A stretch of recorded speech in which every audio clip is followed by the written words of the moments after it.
qui décidera de son avenir.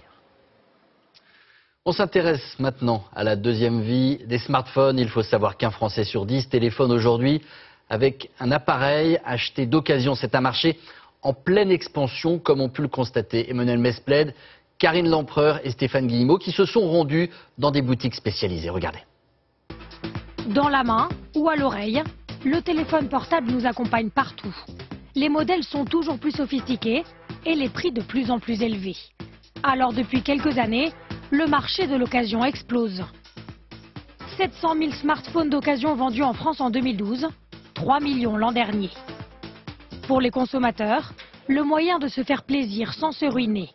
Là, il est à moins à peu près 300 € avec un an de garantie. Et en neuf, je pense qu'il a plus de 500 €, donc c'est quasiment 40% d'économie. Donc c'est quand même très intéressant. En temps de crise, je pense que c'est le bon plan. Dans ce magasin d'occasion parisien, les ventes de téléphones portables représentent 15 à 20% du chiffre d'affaires. C'est un produit effectivement qui est en bon état, vous avez le chargeur d'origine. Ce client est venu vendre son téléphone, mais pas à n'importe quel prix. Plutôt aux alentours de 300 €. On peut couper la poire en deux à 310, ça vous va? Oui, c'est bon. Voilà. J'avais commencé à 350, on a négocié, on a fini à 310. Donc c'est bon, le prix ça me convient quoi. Une bonne affaire pour lui, car le magasin est prêt à mettre le prix pour avoir ce modèle. La demande est tellement forte que les téléphones vendus par les particuliers ne suffisent plus. Ce produit-là vient d'un fournisseur. Donc c'est des produits qui sont reconditionnés et que nous avons achetés pour pallier au manque de téléphones portables. Le fournisseur le voici, une entreprise de réparation de téléphones hors d'usage installée près de Nantes. Les téléphones sont prêts?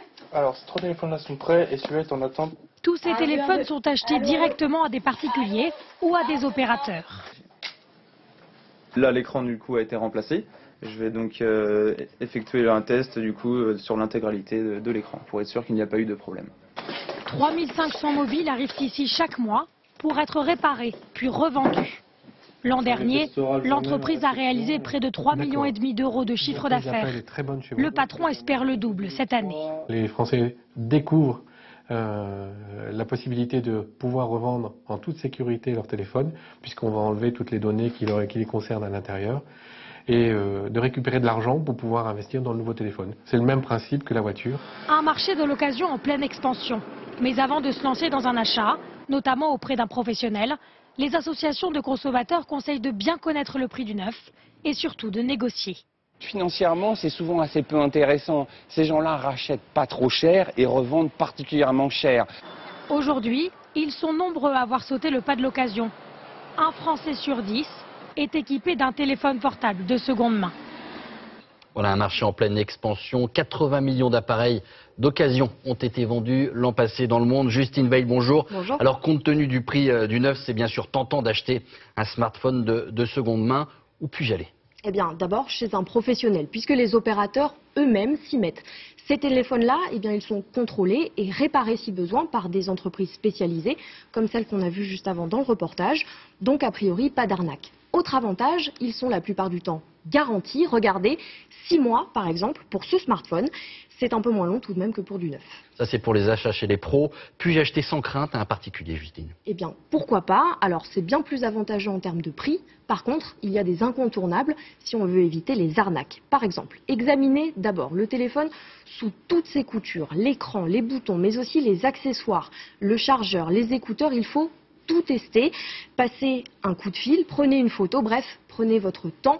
Au passage, ça vous permettra de savoir si le téléphone est bloqué ou non, c'est-à-dire est-ce qu'il est compatible avec votre opérateur qui n'est pas forcément le même que celui de l'ancien propriétaire. Justine, dans le sujet, l'expert conseille de réclamer la facture d'origine. Ça sert à quoi ? Eh bien d'abord à savoir si le téléphone est toujours sous garantie. Ensuite, eh bien à être sûr de ne pas acheter un téléphone volé. Vous pourriez être accusé de recel. Alors pour éviter ça, une manipulation très simple. Sur le téléphone, vous faites étoile dièse 06 dièse, un numéro apparaît, c'est en quelque sorte l'identité de votre téléphone. À ce moment-là, vérifiez que c'est bien le même numéro qui est inscrit sur la facture. Dernière question, est-ce que je dois conserver une trace écrite de cet achat ? Oui, même si elle est très simple, prenez une feuille blanche, vous inscrivez le nom du vendeur, vous le faites signer, vous ajoutez le numéro d'identification du téléphone dont on parlait juste avant. Ça vous protégera contre une arnaque très courante. Le vendeur déclare le téléphone que vous venez d'acheter perdu ou volé et vous vous retrouvez avec un appareil bloqué. Merci beaucoup Justine. Voilà pour ces appareils qui ont considérablement changé notre vie. Autre invention qui a modifié notre manière de communiquer, l'email.